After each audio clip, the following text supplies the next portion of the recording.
আসসালামু আলাইকুম। কেমন আছেন সবাই? আশা করি সবাই অনেক ভালো আছেন। আমিও আলহামদুলিল্লাহ অনেক ভালো আছি। বেশ কিছুদিন ধরে কিছুটা ব্যস্ত ছিলাম। তাই নিয়মিত কোনো ভিডিও বা রিলস দিয়ে আপনাদের সাথে শেয়ার করতে পারছিলাম না। আজকে মূলত অফিসে বসে কাজ করার সময় ছোট্ট ভিডিওটা আমি করেছিলাম। অনেকেই আমাকে জিজ্ঞেস করেন যে আমি কোথায় চাকরি করছি। আমি হচ্ছি পরিবেশ অধিদপ্তরে সরকারি চাকরি করছি।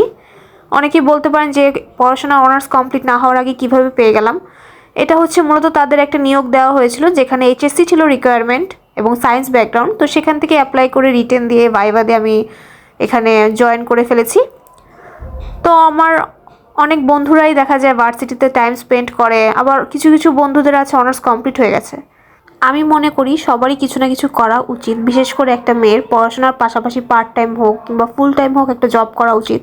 কেননা এতে তাদের নিজেদের মধ্যে একটা আত্মবিশ্বাস গড়ে ওঠে এবং একটা ভবিষ্যতের জন্য কিছু একটা সঞ্চয় করা যায়, কারণ কখন কি হয় এখনকার দিনে কেউ কিছুই বলতে পারে না।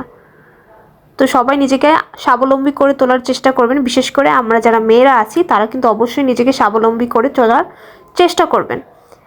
তো আজকের মতো এই পর্যন্তই। সবাই ভালো থাকবেন। আল্লাহ হাফেজ।